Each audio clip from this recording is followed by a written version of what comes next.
Assalamualaikum warahmatullahi wabarakatuh. Teman-teman, mari kita mengucapkan puji dan syukur dari Allah Subhanahu wa Ta'ala, yang mana sampai saat ini kita masih diberikan begitu banyak nikmat kesehatan, kekuatan, keselamatan, sehingga kita dapat hadir dan berkumpul di tempat yang berbahagia ini dalam rangka penimbasan budaya positif di sekolah calon guru penggerak angkatan ke-7 yang nantinya akan disampaikan oleh narasumber kita, yaitu Bapak Suroto dan Bapak Tantowi. Sebelumnya ucapan terima kasih yang tak terhingga kepada Bapak dan Guru yang mana telah berkenan hadir berkumpul di tempat ini. Ucapan terima kasih yang tak terhingga kami sampaikan. Baiklah Bapak Ibu sekalian, untuk mempersingkat waktu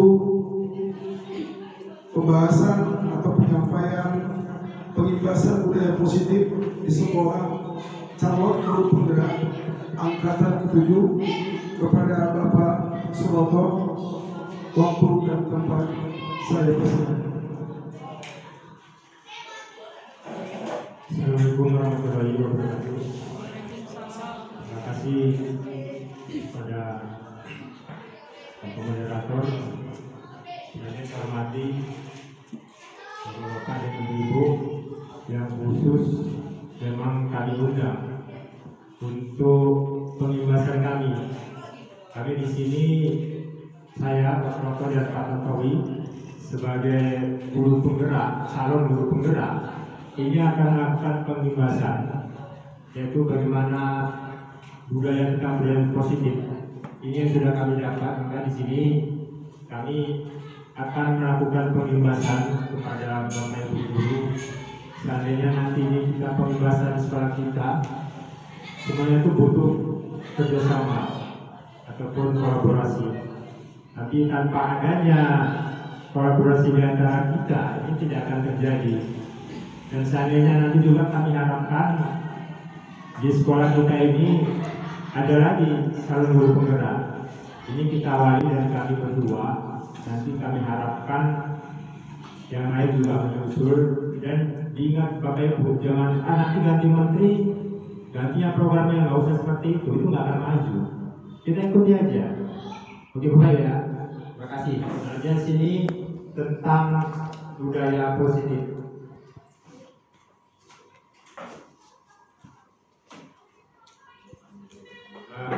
Bapak Ibu perhatikan di layar, kami akan pengibasan tentang budaya positif. Budaya positif, aksi nyata modul 14 calon guru penggerak angkatan 7. Saya Suroto dan Pak Muhammad Longkawi Harap. Ini dari SMP Negeri 28 Medan. Mari kita perhatikan Bapak Ibu, pertanyaan tematik. Setuju, tidak setuju. Yang pertama, hukuman dapat mendisiplinkan anak. Yang kedua, pemberian hukuman dengan hal positif seperti membaca atau membersihkan halaman sekolah dapat meningkatkan disiplin anak. Yang ketiga, memberi penghargaan dapat meningkatkan motivasi belajar anak. Coba Bapak sekarang ini kita pikirkan, benar sih enggak ini? Ini pertanyaan tematik ya. Nah, di sini topik yang kami sampaikan nanti ada 6, yaitu yang pertama disiplin positif dari nilai kebajikan universal, kemudian yang kedua teori motivasi, hukuman dan penghargaan, selanjutnya keyakinan kelas, yang keempat kebutuhan dasar manusia dan dunia berkualitas, yang kelima posisi kontrol. Ini ada 5 posisi kontrol. Selanjutnya yang keenam segitiga institusi. Perhatikan Bapak Ibu, apa makna disiplin? Sama ini kita baca Bapak Ibu ya. Kalau berhubungan disiplin, berarti dengan hubungannya dengan hukuman, seperti itu Bapak Ibu ya. Anak itu akan disiplin jika ada hukuman. Itu menurut penjelasan kita. Kemudian ada nilai kebajikan besar. Nilai kebajikan adalah sifat-sifat positif manusia yang merupakan tujuan mulia yang ingin dicapai setiap individu. Jadi tujuan mulia yang akan dicapai oleh setiap individu. Setiap perilaku atau perbuatan memiliki suatu tujuan. Ini menurut Dr. William Glasser. Selanjutnya, dengan menginginkan nilai-nilai kebajikan yang diyakini seseorang, maka motivasi fisiknya akan terbangun, sehingga menggerakkan motivasi dari dalam untuk mencapai tujuan mulia yang diinginkan. Ini menurut Jan Bosen. Jadi kita sebagai pendidik kita harus bisa membutuhkan unsur intrinsik. Jadi mereka itu melakukan disiplin itu atas dirinya sendiri. Seperti itu ya, jangan karena takut. Selanjutnya, nilai kebajikan yang dicapai oleh setiap orang Indonesia kita kenal dengan profil pelajar Pancasila. Profil Pancasila ini yaitu ada beriman, bertakwa, mandiri, benar, kritis, berkebinekaan global, bergotong royong dan kreatif. Berteori motivasi perilaku manusia. Sebenarnya disiplin itu apa? Kan seperti itu pertanyaan kita waktu itu ya. Orang melakukan disiplin karena apa? Yang pertama, untuk menghindari ketidaknyamanan atau hukuman. Saya melakukan disiplin ini saya supaya tidak terlambat, saya datang cepat supaya tidak dihukum, seperti itu. Yang kedua, untuk mendapatkan imbalan dari orang lain. Sama mungkin kalau anak kita di rumah mau disuruh, kalau dikasih uang, seperti itu ya. Kemudian untuk menghargai diri sendiri. Inilah yang di sini kenapa kita lakukan seperti itu.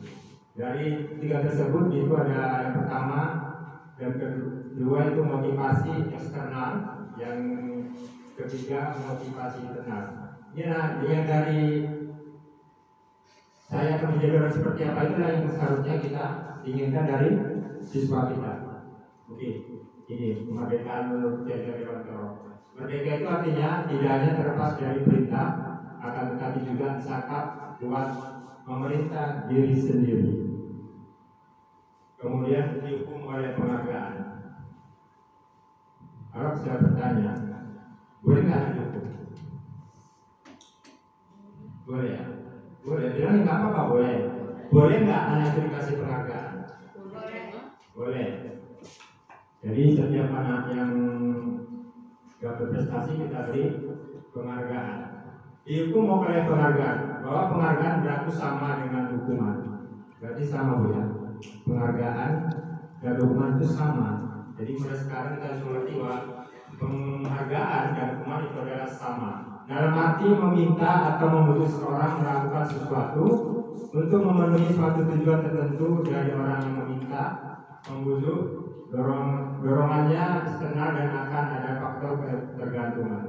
Beberapa dampak dari pemberian penghargaan. Inilah dia. Penghargaan itu bagaimana pengaruhnya jangka pendek dan jangka panjang. Kemudian penghargaan itu untuk menghukum, penghargaan itu mengurangi ketepatan, penghargaan itu tidak efektif, dan penghargaan merusak hubungan. Jadi sebenarnya penghargaan itu tidak boleh. Penghargaan itu sama dengan hukuman atau dihukum oleh penghargaan. Ini penghargaan menurunkan kualitas, penghargaan mematikan kreativitas, penghargaan mengurangi motivasi intrinsik. Ini jadi penghargaan ini kan sifatnya sementara ya, karena kita sesuatu mau mereka bekerja oleh sesuatu. Setelah tidak kita kasih, mereka tidak mau. Jadi hanya berlakunya jangka pendek. Oke, dari tindakan guru, coba Ibu menjawabnya dalam ini mana yang hukuman, mana yang konsekuensi. Yang pertama, menyantap 100 kali di dalam buku kalimat, saya tidak akan terlambat lagi karena terlambat ke sekolah. Hukuman atau konsekuensi? Gimana Bapak? Hukumannya. Yang kedua, lari mengelilingi lapangan basket 2 kali karena terlambat hadir di sekolah. Jadi anak itu terlambat 2 kita suruh lari. Konsekuensi ya. Oke. Yang ketiga, murid diminta untuk push up 15 kali karena tidak menggunakan masker ke sekolah. Hanya tidak menggunakan masker kita suruh push up. Itu hukuman atau konsekuensi? Ya Bu? Konsekuensi. Yang selanjutnya, menggantikan kertas tugas teman yang telah dicoret-coret. Siswa mencoret-coret temannya bukunya kemudian suruh ganti. Hukuman atau konsekuensi? Konsekuensi. Membersihkan tumpahan air di meja tulis karena tersenggol pada saat belajar. Konsekuensi. Murid disuruh untuk tidak mengenakan sepatu saya di sekolah karena tidak mengenakan sepatu hitam. Hukuman. Lari mengelilingi lapangan basket 2 kali karena terlambat 10 menit untuk pelajaran dijauhkan. Hukuman. Oke. Jadi kita lihat jawabannya sama-sama. Yang pertama, mencatat 100 kali berarti hukuman. Yang kedua, lari mengelilingi lapangan, hukuman. Murid diminta push up, hukuman. Mengganti kertas tugas, konsekuensi.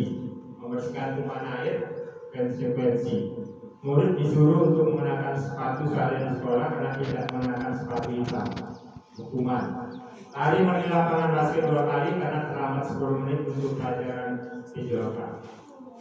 Konsekuensi atau hukuman? Murid mengelilingi lapangan basket. Ada yang bilang hukuman. Kenapa konsekuensi itu? Ya, ini ya. Dia kan mengelilingi lapangan basket karena terlambat, ya kan terlambat. Kita suruh mengelilingi lapangan. Oke, poin yang kedua, terlambat mengelilingi lapangan basket 2 kali karena terlambat tadi. Oke, baik. Yang pertama, mengelilingi lapangan basket 2 kali. Kenapa hukuman? Karena kan dia terlambat. Peraturan sekolah itu datang jam 7, dia datang jam 7.15.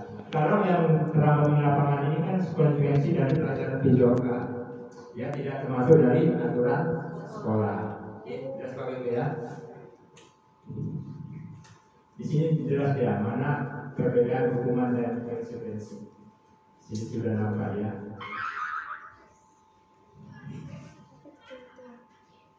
Oke, kita selanjutnya materi yang selanjutnya itu keyakinan keras. Apa itu keyakinan keras Bapak Ibu? Bapak Ibu sudah buat nggak keyakinan keras? Yakin ya, yakin. Atau pertanyaan saya, sama nggak peraturan kelas dengan keyakinan keras?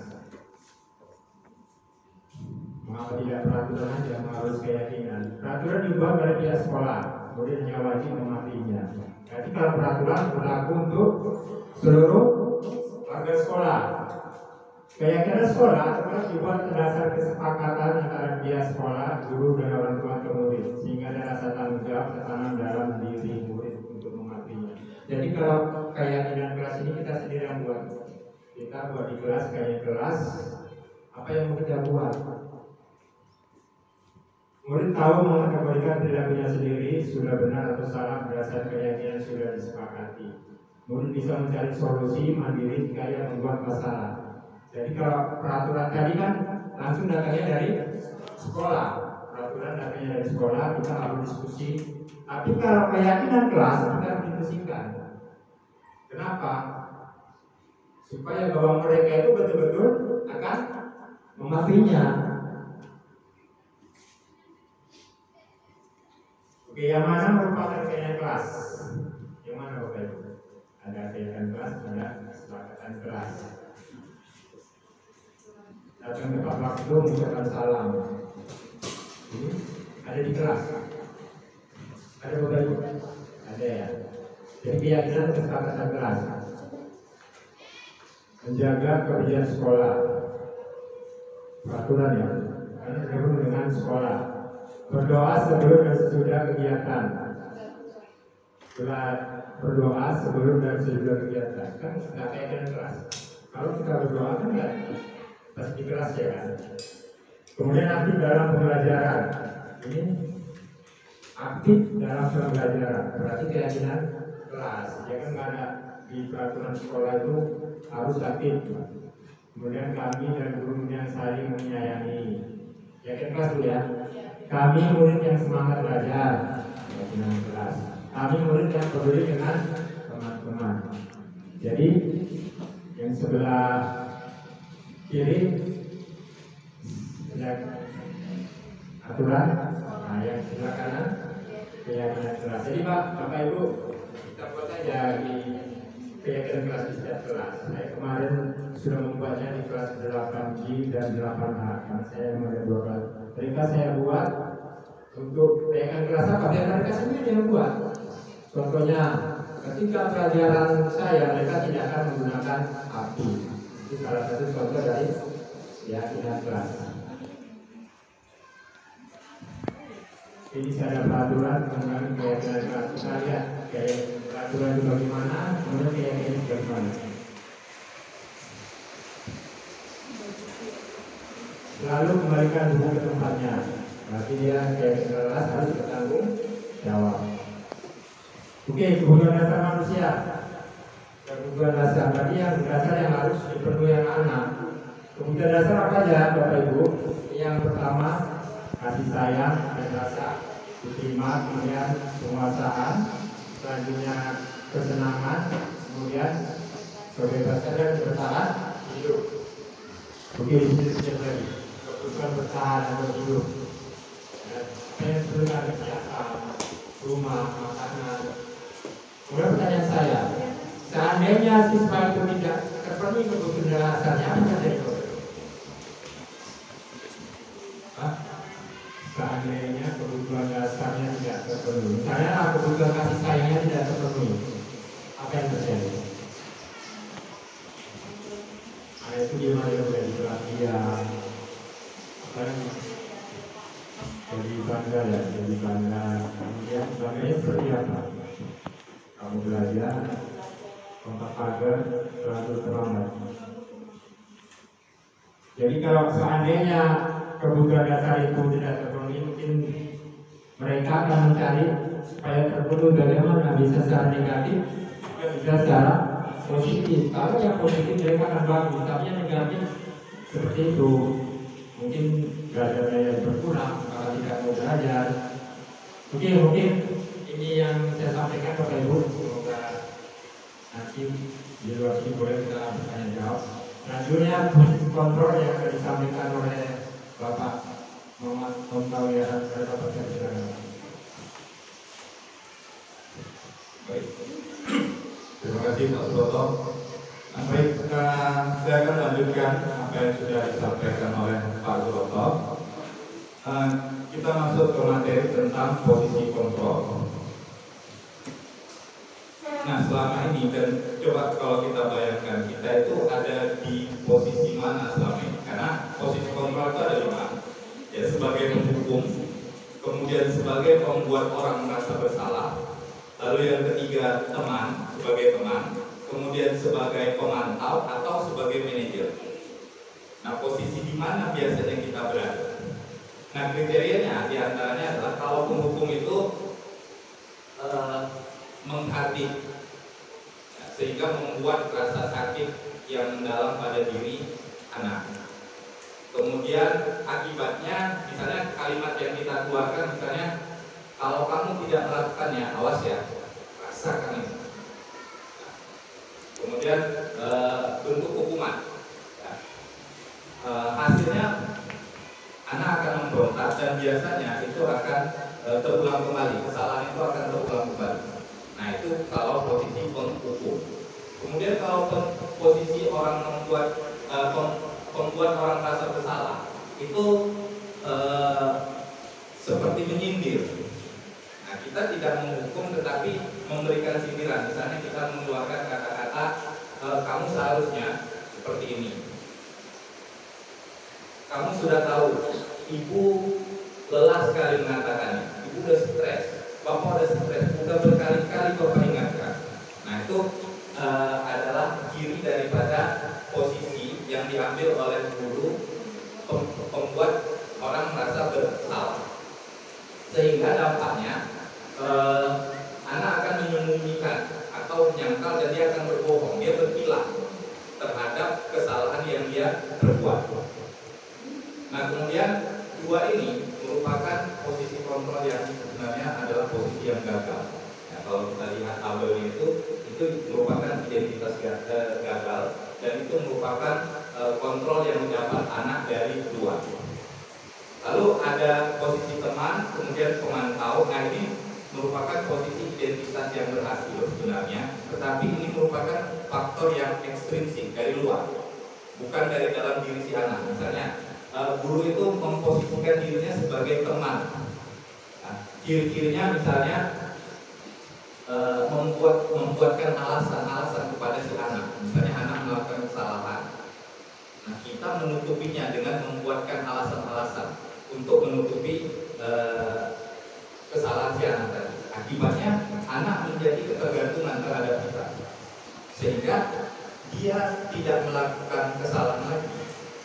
Faktornya berasal dari luar, bukan dari diri dia, karena dia merasa dilindungi. Kemudian yang keempat, posisi pemantau, itu cirinya adalah biasanya tuh ada sekolah yang buat seperti kayak kode etik, poin-poinnya. Kalau melanggar ini poin sekian, kalau melanggar ini poin sekian, kalau udah sampai poin 100 misalnya dipanggil orang tua. Nah misalnya seperti itu. Nah itu pemantau. Jadi si guru itu akan memantau. Nah kamu udah salah, poin kamu udah segini. Dia tidak memberikan hukuman, tetapi memantau kesalahan si anak, sehingga akibatnya yang terjadi pada si anak itu adalah dia akan menyesuaikan diri apabila diawasi saja. Ketika tidak diawasi, otomatis dia lewat, karena itu kontrol yang dia dapatkan atau perbaikan diri yang dia dapatkan itu berasal dari luarnya, bukan dari dalam dia. Nah yang paling baik adalah guru itu memposisikan dirinya sebagai seorang manajer. Apa ciri-cirinya? Yaitu mengajukan pertanyaan-pertanyaan. Misalnya, si anak datang terlambat. Nah, apa yang kita eksplor dari diri dia? Kita tanya apa sebab dari terlambatnya. Ya, kemudian misalnya, apa yang kita yakini? Kan tadi di awal kita udah buat kesepakatan, keyakinan. Misalnya salah satu keyakinannya itu adalah datang tepat waktu. Nah berarti kita tanyakan kepada dia, apa sih kesepakatan yang pernah kita buat? Oh iya Pak, datang tepat waktu. Nah dia merasakan bahwa dia itu berbuat kesalahan.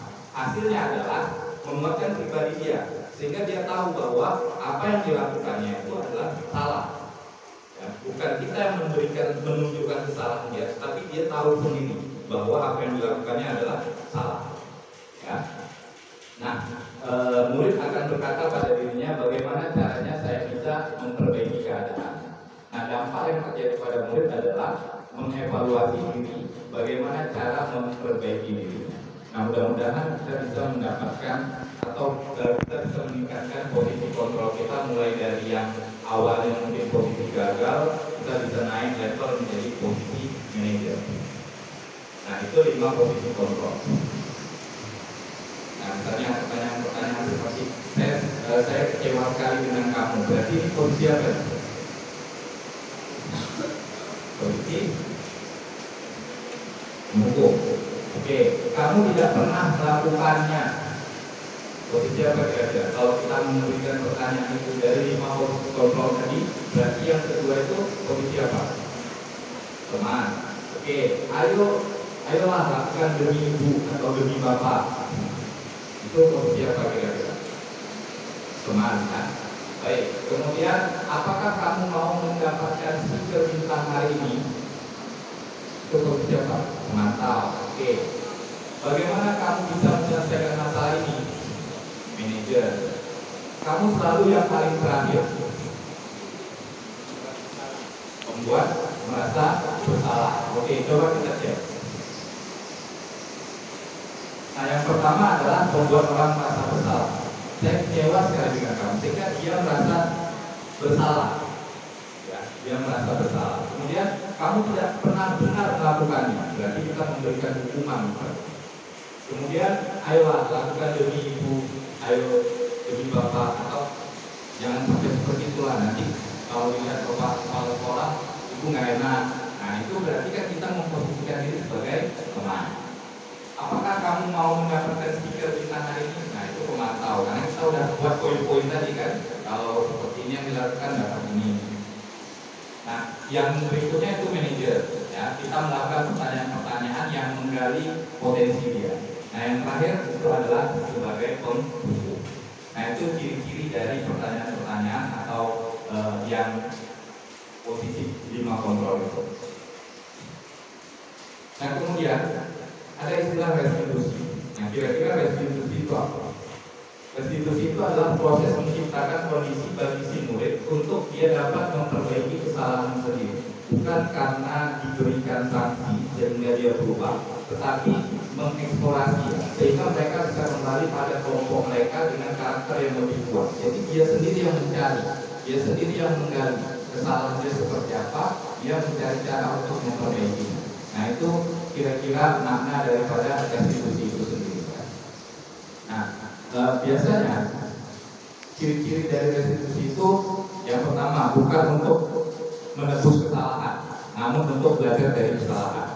Lalu memperbaiki hubungan, kemudian tawaran bukan paksaan. Restitusi menuntut untuk melihat ke dalam dirinya. Restitusi mencari kebutuhan dasar yang mendasari tindakannya. Nah, kenapa dia melakukan seperti itu? Apa kebutuhan dasarnya? Misalnya dia kurang perhatian, itu kan kebutuhan dasar dia. Nah, bisa saja karena kurang perhatian dia melakukan aktivitas yang sedikit norak di dalam kelas. Itu ciri restitusi adalah untuk mencari kebutuhan dasar yang mendasari tindakan anak. Kemudian restitusi diri adalah cara yang paling baik. Restitusi fokus pada karakter bukan pada tindakan.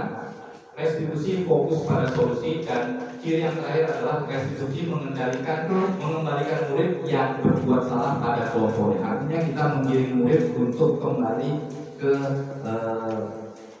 karakter aslinya, yaitu karakter yang tidak selalu membuat kesalahan. Nah, untuk melakukannya kita perlu memahami yang namanya segitiga restitusi. Ya. Segitiga restitusi itu ya bentuknya seperti ini, segitiga. Nah, yang dilakukan mulai dari awal adalah menstabilkan identitas.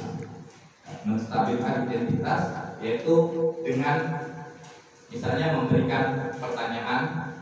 Setiap orang pasti pernah melakukannya. Misalnya anak pelapor, bapak juga pernah melakukan pelapor seperti itu. Nah itu menstabilkan identitas sehingga dia tidak merasa bersalah, dia tidak menghakimi diri dia sendiri. Ya.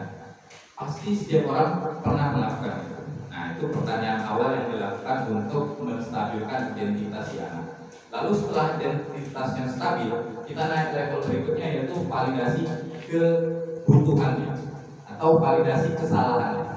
Kita memvalidasi kesalahan dia itu benar tidak dengan cara dia sendiri, supaya dia paham bahwa apa yang dilakukannya itu salah, bukan kita yang menjudge bahwa dia salah. Oke, nah kemudian setelah validasi lalu kemudian menanyakan keyakinan kelas. Keyakinan apa yang sudah dibuat, ya, nilai-nilai apa yang telah kita sepakati. Nah, kamu ingin menjadi orang seperti apa? Nah, itu merupakan bentuk segitiga restitusi. Jadi diawali dari menstabilkan identitas, lalu kemudian validasi kebutuhan atau validasi kesalahannya, lalu yang terakhir adalah menanyakan keyakinan kelas. Nah, tiga ini merupakan jenjang untuk melakukan segitiga restitusi, sehingga kembali tadi ke restitusi bahwa restitusi itu adalah cara untuk memperbaiki kesalahan yang dibuat si anak supaya anak bisa kembali kepada kelompoknya tadi.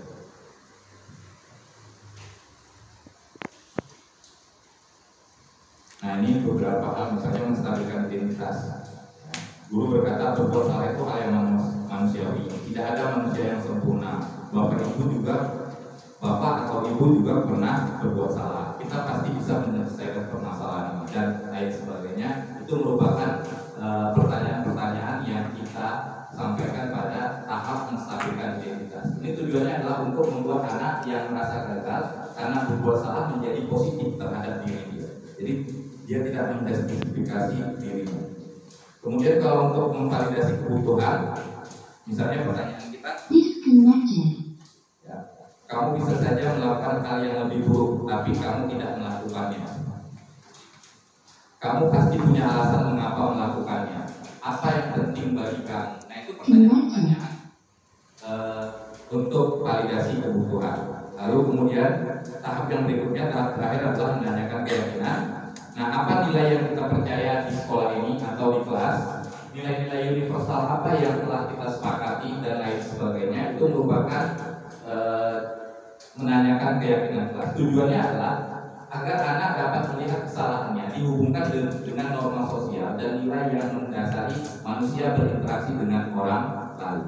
Nah, kira-kira itu mungkin hal-hal yang bisa kami berdua sampaikan, yang bisa kami bagikan. Nah, kalau memang ada pertanyaan ataupun hal-hal yang kurang bisa dipahami, mungkin kita bisa untuk buka sesi tanya jawab. Nah, mikrofon ini saya kembalikan kepada moderator. Terima kasih.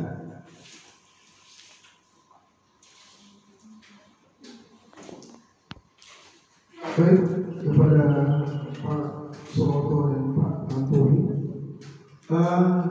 Berikutnya ada waktu tanya jawab. Manakala Bapak dan Ibu guru ada yang perlu dipertanyakan. Gimana? Kira-kira ada yang mau dipertanyakan? Menyangkut masalah materi yang disampaikan. Atau ada yang mau Bapak sampaikan juga nanti kan? Bapak Suroto. Boleh aja tadi Ibu sampaikan. Nah, masyarakat di sini diskusi apa hukuman itu kita perlu Pak? Ya kan? Kita kan terlalu banyak menghukum ya kayaknya. Siswa terlambat kita hukum, guru terlambat nggak ada yang menghukum. Atau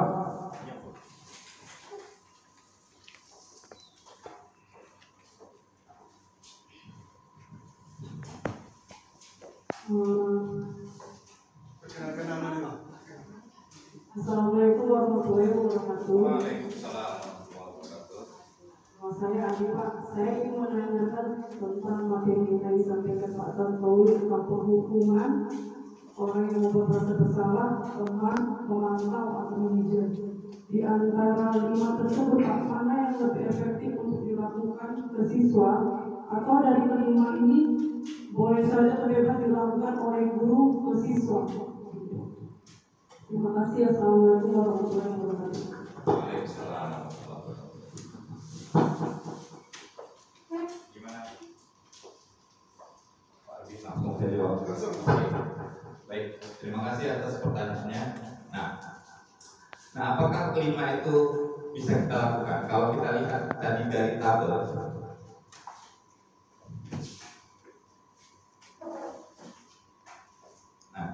kalau kita lihat dari tabel ini kan dibagi menjadi 3 bagian besar ya.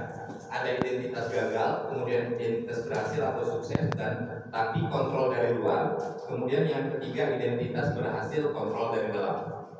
Nah, sebaiknya kalau ditanya mana yang paling baik, tentu yang paling baik adalah sebagai posisi manajer. Supaya apa? Agar anak yang kita kontrol itu bisa menguasai dirinya, ya, mengakui kesalahannya untuk tidak berbuat lagi. Tetapi dari perubahan itu terjadi dari dalam diri dia. Jadi kita sebagai manajer ini tidak memberikan sanksi kepadanya sehingga dia melakukan perubahan, tetapi perubahan itu kita harapkan muncul dari dalam diri dia.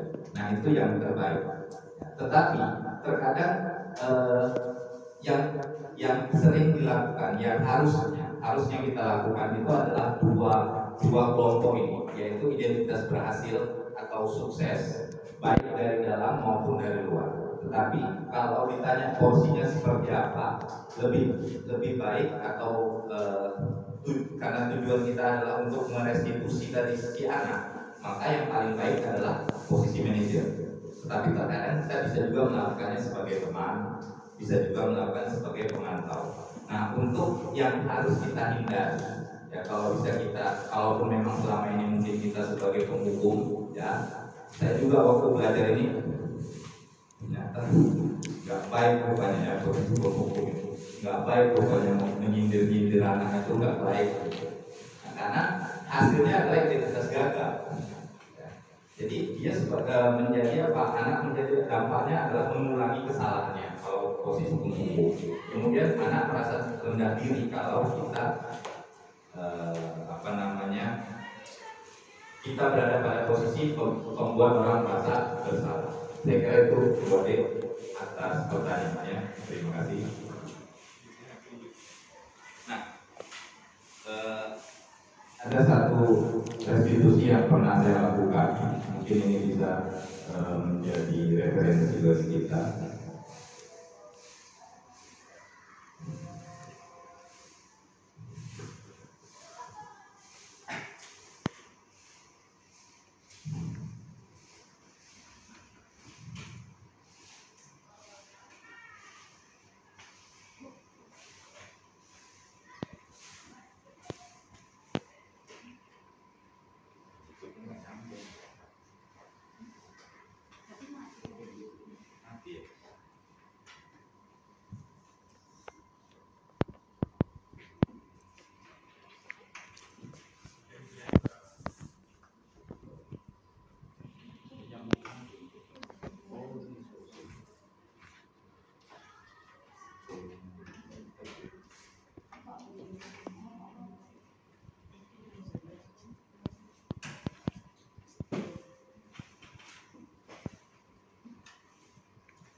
Nah, baik. Ini salah satu contoh ya yang saya lakukan. Ini kasusnya adalah Nabila, anak kelas 7B itu tidak mengikuti, ceritanya kasusnya adalah dia tidak mengikuti ekskul, tidak mengikuti ekskul pada hari Sabtu ekskul pramuka, padahal dia hadir tanpa dia permisi kepada pembina pramuka. Ya, jadi saya di sini berposisi sebagai manajer, ya. Kemudian melakukan yang namanya restitusi, segitiga restitusi, dimulai dari tadi menstabilkan identitas, kemudian validasi kesalahan, dan yang terakhir adalah menanyakan keyakinan. Nah, itu yang saya lakukan untuk untuk mencoba menjadi posisi seorang manajer untuk merestitusi kesalahan anak. Nah, kira-kira seperti itu.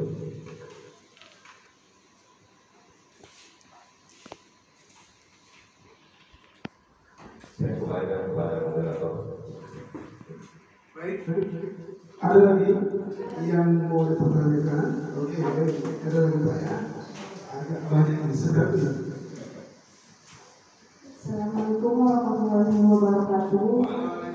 Saya Rukia, saya ingin menanyakan mengenai yang tadi Bapak Suwoto menjelaskan bahwasannya bentuk penghargaan itu merupakan salah satu bentuk hukuman secara tidak langsung, Bapak. Nah, berdasarkan dari paparan yang telah disampaikan Bapak Tantowi, bahwasannya kita harus memposisikan diri kita sebagai manajer. Nah, ketika kita sudah memposisikan nih Pak sebagai manajer, kita sudah menanyakan contoh kasus ini, misalnya kasus tidak pernah mengerjakan tugas. Nah, anaknya itu saja, misalnya namanya Budi. Si Budi ini terus-terusan tidak pernah mengerjakan tugas. Kita sudah memposisikan diri kita sebagai manajer, kita tanya kendalanya apa, yang perlu dari apa, tetapi ternyata si Budi ini juga tidak terlaksana, tetap tidak mengerjakan tugas. Nah, kemudian kita memposisikan diri kita sebagai teman. Dia juga tidak berubah. Nah, mau tidak mau kita memberikannya hukuman. Tapi tadi kata Pak Tantowi, sebaiknya kita memposisikan diri kita sebagai manajer. Nah, menurut saya Pak, kalau kita memposisikan sebagai manajer, berarti kita ada situasi di mana kita bisa memberikan dia sebagai penghargaan, sebagai bentuk motivasi dia juga untuk supaya dia menjadi pribadi yang lebih baik ke depannya. Nah, jadi menurut saya bentuk penghargaan itu juga berdasarkan nggak semua anak itu memposisikan dirinya penghargaan itu kalau ada ini baru dia mengerjakan ini, kalau tidak ada dia tidak mengerjakan lagi. Nah, itu bagaimana Pak? Oke Bu. Terima kasih. Ayo Pak Suroto. Mana Pak Suroto? Oke, baik. Saya mencoba menjawab apa yang ditanyakan oleh Bu Tia. Ya, memang terkadang kita menghadapi hal-hal yang memang itu saja. Saya juga mengalami hal seperti itu. Tetapi pada prinsipnya kita menunjukkan yang terbaik saja. Masalah anak itu mengalami perubahan itu kita berdoa saja. Karena sekarang memang menghukum itu sesuatu yang memang sudah harus dijauhkan dari sekolah, ya. Dan memang itu juga berkaitan dengan undang-undang kan, lebih gawatnya akan berimplikasi sama diri kita gitu. Nah, tapi memang yang terbaik adalah memposisikan sebagai manajer.